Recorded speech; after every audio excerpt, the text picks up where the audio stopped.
Today, we're talking about embracing the power of now, living fully in the present. Get ready for some positive, encouraging, inspiring information.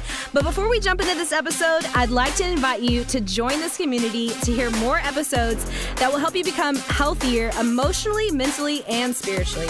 All I want you to do is click on the subscribe button. We love your support, and it's incredible to see all your comments, and we're just getting started. I can't wait to go on this journey with you. Thank you so much for subscribing. It means the world to us.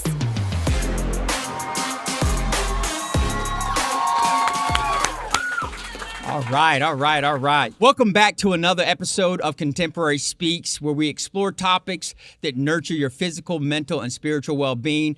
I'm your host, Stephen. I'm glad you've come and joined us this morning. Thank you for joining us in-house. Also, thank you for joining us online. We're going to have a wonderful podcast today. Today, we're talking about embracing the power of now, living fully in the present. This is going to be a wonderful podcast. If you know somebody who needs this podcast, share it with them. Watch this as many times as you need to stay in your now, to stay in your present moment. We're getting ready to get going, so here we go. So today we're talking about embracing the power of now, living fully in the present. So this is going to be a very kind of in-depth look at what it really means to be in the now, to stay in the now. So hopefully you're able to kind of catch everything. And like I said, it's good to go back and kind of listen to it a second time and things like that to kind of really help you out. So really, when you embrace the power of now, it can feel frightening because it presents a version of yourself that you've never experienced. So it's a lot easier to dwell on the negatives of the past because those are things that you are familiar with and you have experienced already. So when you're talking about living in the now, a lot of times it can become uncomfortable. If you're in the now, and there's a term in the Hebrew, which is to shema, right? Which means to not have listened, but listen. God is commanding his people, Shema Israel, which is to listen currently to my voice. Listen currently to what I'm saying.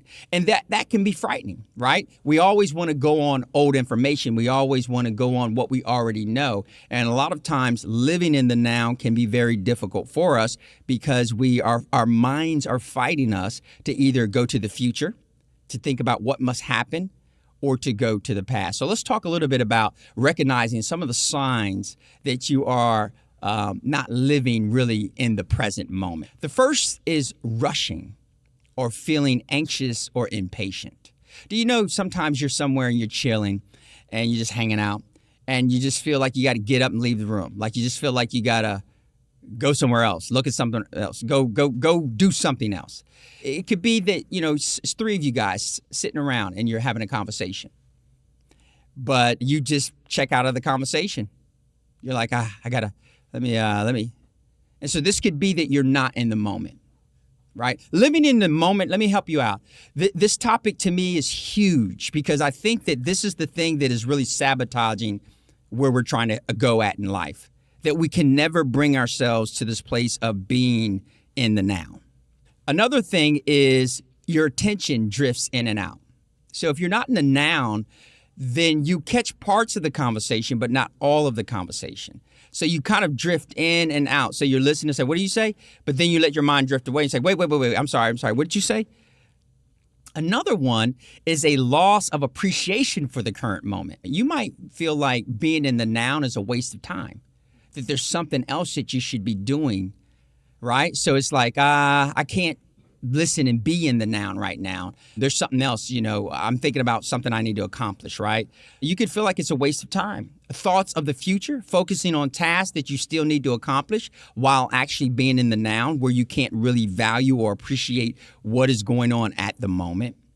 Or dwelling on the past rather than what is happening now, right? So once again, you're dwelling on your failures, the past, or the negativity. So remember, you know the past. You've already lived the past. You've already experienced the past. But what you don't know is the future. What you don't know is that in your noun is commanding your future. But what we do is we constantly, in our noun, remember our past. Are you with me? Another one is a lack of awareness of your physical surroundings. Now let's talk about this a little bit. When your body is present, but your mind is somewhere else. So not being in the now is when your body is present, you're physically sitting in that chair, but you're not physically paying attention. So you are in the building, but your mind is outside of the building, right? And so once again, that's a lack of awareness of your physical surroundings. And we typically do this. And let me help you out. A lot of times we practice this, pretending like we're in the now, nodding when we're really not listening, amening when we really didn't hear, right? Another thing that happens which is a major sign that you're not in the now, is a misunderstanding occurs. Not a miscommunication, a misunderstanding. You know how someone doesn't really have to say what they mean for you to get what they mean? Like a lot of times it's like, oh my gosh, did I just say this? But because you're in the now and you say, I know exactly what you meant. I know you did say that, but because I was in the moment, I knew what you meant. Do you understand? So, but when you're not in the moment, a misunderstanding on your part occurs, not a miscommunication. A miscommunication is that the information is not being communicated to you correctly. But a misunderstanding is a little bit different. A misunderstanding is more or less that you're hearing it, but I don't get what you're saying. Anybody ever been there? I'm hearing you, but I'm not getting it. I'm not understanding what you mean by what you're saying. I'm not getting it. And this is because you're really not in the now. Maybe you're somewhere else. Maybe you're on a past yesterday pain, how something made you feel yesterday, how a conversation with the same person made you feel yesterday. So now you're holding that. And so what the person is currently saying in that moment, you're missing it. There's a misunderstanding occurring. But here, I want us to look at something. It is Hosea chapter 4, verse 6. Very famous verse, right? We love this verse in the Bible. It says this right here. It says, my people are destroyed for lack of knowledge. Because you have rejected knowledge, I reject you from being a priest to me. And since you have forgotten the law of your God, I also will forget your children. And this is a very interesting thing because God is the architect of life. I don't know if you realize that. You can call him God if you want to. That's great. Or you can call him architect because he's both. He is the designer of life. And what God is really saying is that we destroy ourselves when we try to do life without him or without his wisdom, without his understanding. So here's what I want you to look at. If we look at this and dissect this, on the onset is something very interesting that we could see. My people are destroyed for a lack of knowledge. The first thing that you can say that this is pertaining to the Israelites, or this is pertaining to the Jewish people, or this is pertaining to the people who serve God today, right? You could say this is pertaining to the actual people who serve God. Or you could go a little bit deeper and say, wait a minute, who on the earth has God not created? Every man and every woman and everybody who's on the planet, every child, every boy, every girl has come from Adam and Eve. Essentially, God is responsible for every soul on the planet. However, this is so deep because God is the architect of life, which is when we throw out his law or when we throw out his principles, we become destroyed. And when I say destroyed, I mean disease, sickness, right? I mean emotional health is off. Your mental well-being is off. We're all destroyed globally for not really understanding the architect's plan for life. Does that make sense? Hopefully you're in the moment, right? It is the self that sabotages the present moment and robs you of your future victories. It is the self. It is no one else. It is not the opponent. It is not the enemy. It is the self. It is you. It is who I am. It is who you are that can sabotage the present moment and also rob us of our future victories. If we are in the now, we know how to win. Your now is going to affect your future moment. However, what we do is we allow our past to affect our future moment. And so, in essence, it is the self that sabotages the present moment and robs us of our future victories. Here's what I want you to look at. It is a negative association that stems from a past experience that continues to cast a shadow over your future experiences. The reason why you may not try something is based on your experience yesterday. Let's just say we're going to we're all going to jump into an ice bath for 10 minutes. Well, based on whatever you've ever experienced in the past, you may already have a negative perception or associate a 10-minute ice bath as a negative thing based on what you experienced in the past. Had you not had that experience, had you never dealt with that experience, you would probably think to yourself or believe within yourself, sure, I could do 10 minutes. You must have a negative past experience in order to cast a negative opinion on your future. Are you with me? So then we are allowing our past to dictate our future rather than allowing our now to dictate our future. Are you with me? It's deep. Stay with me. Stay with me. What we don't realize is that a lot of times what we are constantly doing with our now is worrying. We don't realize that. Worrying about something. Worrying about what someone may think about us. Worrying about what we need to do or what we haven't done. We are constantly worrying, which means that your mind is ping-ponging. It is going from thought to thought. It cannot really stay, and that's why it says so many people have ADHD today, right? Because they can't focus for too long, right? So they're in this moment, but they're also ping-ponging. And your thoughts are going to this for about 5 seconds, back to my conversation for 5 seconds, back to another thought for 5 seconds, back to my conversation for 5 seconds, to another thought for 5 seconds that's random, to another thought. You understand that? And so this is something that you can look at that is hindering you being in the moment, being in the now, not getting the clear understanding that you need to get in the moment, right? Because you're allowing your thoughts to just constantly ping pong around in your mind. Back and forth, boom, boom, here, I'm thinking about this. A lot of times you don't even know why you're thinking about that. Why did I think about that? Why did I think about that at this time? Because it's frightening. I'm telling you this right now. It is frightening to be in your now, right? And if you can sabotage your own success, you will through always thinking of your past rather than thinking about where God is trying to take you in your future. So you take Moses, a great example.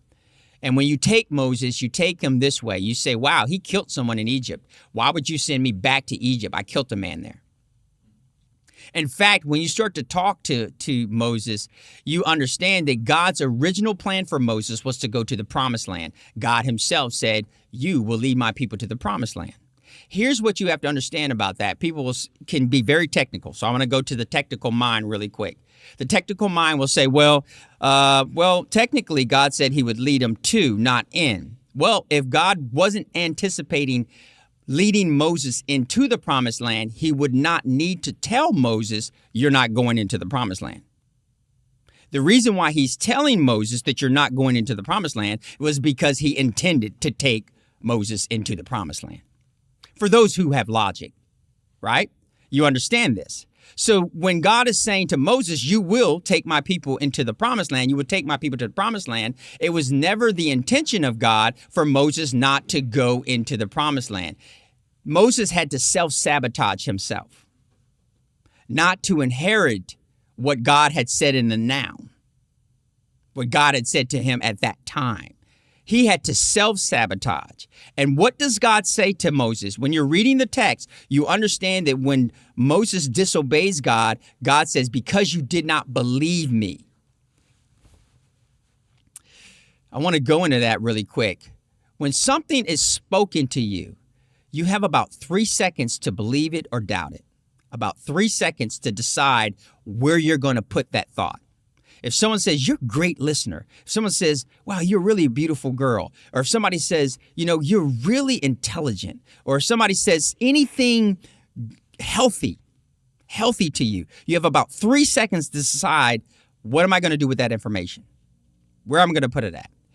The problem is that typically anything that is healthy or good for the psyche or the self-image, we categorize it in the wrong category. That means that we put it in the pride category. So we reject it altogether and say, I can't be beautiful. I can't be exciting. I can't be smart. I can't be good. I can't be anything positive because I don't want to be prideful. Rather than realizing that that's not being prideful, this needs to go into who you are as a person. This needs to be categorized as self-image. I need to listen and not miscategorize the things that are healthy for my life into the wrong category for my life. Are you with me? That's what it means to be in the now. Not to reject, why you smell good. Oh, well, I smell awful. I didn't even shower. Like, you know what I mean? Like just whatever it might be. These are just small little tiny things that I'm talking about. But what contaminates your now is when you're not in your now, embracing your now. It's a skill. You could become stuck if you constantly dwell on what just happened instead of focusing on the present. By repeatedly thinking about the past, you risk missing out on what's unfolding right now. So a lot of times, the thing that's even stopping you from enjoying the party is you're sitting up there in some corner drinking your little Zevia drink. Nice plug for Zevia. Your Zevia drink, dwelling on something that is not even happening in the current, which is keeping you from laughing, keeping you from enjoying the moment, and keeping you from moving forward. So being overly self-conscious means allowing your environment to restrict your sense of freedom. So think about that. When you are overly self-conscious, now I'm not talking about self-aware. These are two different things. Being self-aware is very important, but being self-conscious can limit you to where if you wanted to laugh, you're not going to laugh. If you wanted to be free, you're not going to be free. When you're too overly self-conscious, you're always constantly thinking about what other people are thinking about. Breathe. You're always thinking about what other people are thinking about, when the reality is it really doesn't matter. What matters is that you need to stay in your current moment, stay in the now, and enjoy the now. You understand that? I can't help you. I can't help you feel different or think different. But I can be in my now, and I can hear what I need to hear right now so I can go toward a healthier future. Do you understand that? Very deep stuff. So develop the skill of categorizing your statements correctly. You know, once again, getting back to that and harping on this for just a little bit.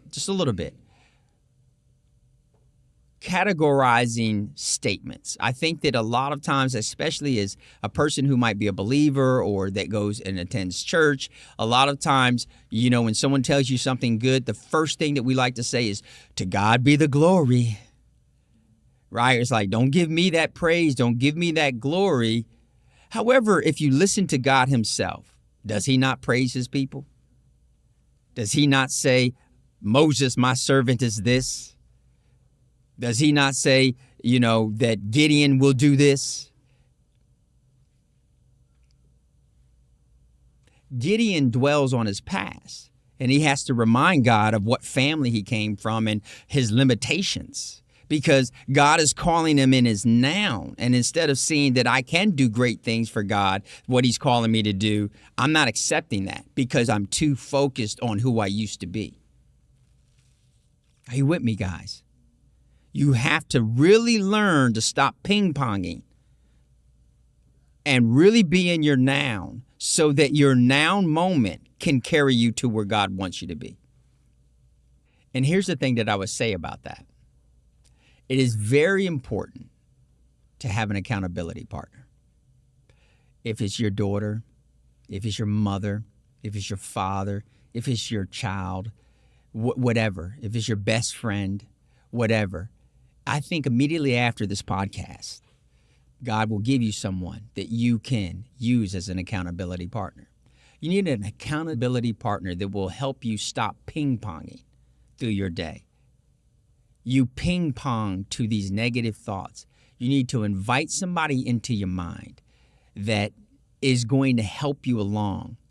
And not only that will hold you accountable, but someone that you can also see yourself holding them accountable as well. That's the greatest accountability partner. Accountability partners are very important. And I don't see life being possible without any type of accountability partner.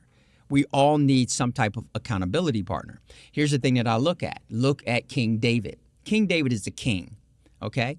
Who can tell King David anything? No one. No one can just approach King David without being killed, right? So he needs someone who is an accountability partner. And who does he pick? He picks Nathan, the prophet of God. The prophet of God, Nathan, comes and talks to King David and says, listen, this is what has occurred in the kingdom.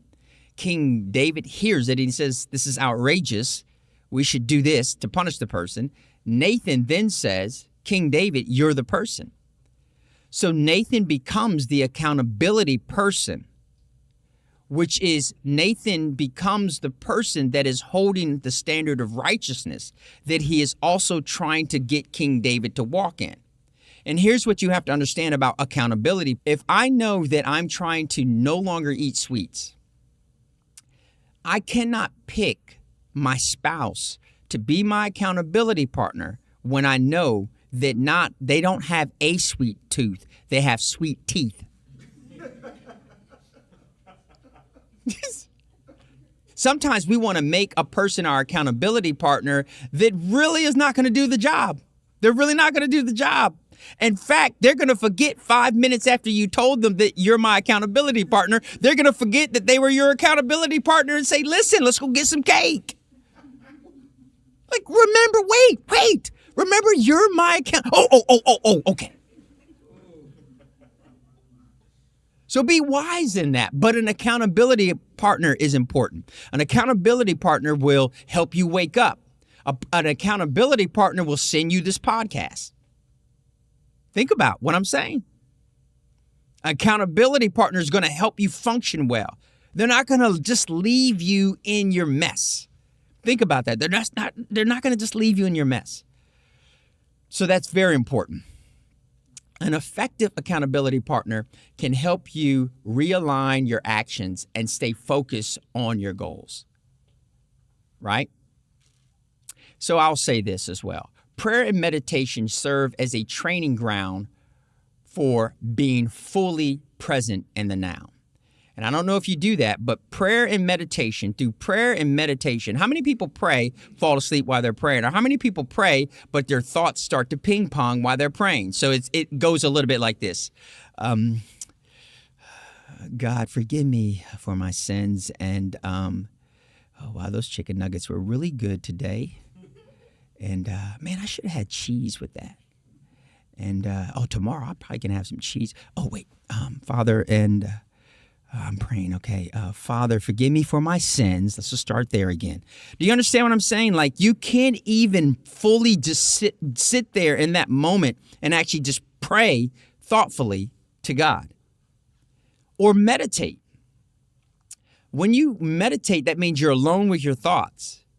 And when you're alone with your thoughts, you have to say to yourself, what's going on through my mind? Why do I feel negative? Am I bringing up these negative feelings? Am I bringing up these negative thoughts? Why can't I dwell on the scripture that I know what I have planned for you, to prosper you and not to harm you? Why can't we stay there? Right? Why do we have to live in the abuse of yesterday? Think about that. And until you learn to stop that, that's mental abuse. It's mental torment. Until you learn to stop that, you'll never get to where you need to be at in the future. So prayer and meditation, these are really sort of the training grounds to really help you be in the now. The more it's wax on, wax off. Practice it more and more. Here's another one. Slowing down allows you to stay focused and grounded in the present moment. Just slow down. Just slow down. You know, sometimes your child comes to you, they're trying to explain to you what happened. And what do you tell them? Just slow down, breathe. Now tell me what happened. Right? And so you could tell yourself that. Don't rush through the moment. We're so good at pretending we're in the now. Good morning, when we don't really mean good morning. Hello, when we don't really mean hello. Right? It's just all these things that we've learned to dress ourselves on the outside with, right? All these vernacular, all these words that we've learned to use. But can we actually just settle our minds and just listen and hear and be present? That's what this is all about.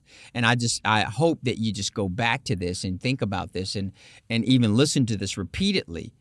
You know, sometimes you can't even look at a podcast all the way through without a thought ping-ponging and you go to something else. You're on something else. If you learn to control your mind rather than allowing your mind to control you, you can get somewhere in life. The reason why you're not going forward in life with the way you feel emotionally or mentally has a lot to do with you continuing to see your future through the lens of your past. So I have one takeaway, and this is the one takeaway that I have for you today. And I think this is major. One practice of retraining the mind to stay in the present is fully immersing yourself into the moment, which helps cultivate awareness and focus on the current activity. What you need to start learning how to do is simply immersing yourself in the moment, allowing your mind to be so caught up into what is going on at the current moment that you can't see anything else. This is vision and this is drive, and this will lead you to a better tomorrow if you can live in a better today. That's all I got today. Thank you guys for joining us. Hey everybody, thank you so much for watching and being a part of this community. If you haven't already, be sure to subscribe. You're going to get weekly videos on building a growth mindset, cultivating grit, and unlocking your full potential.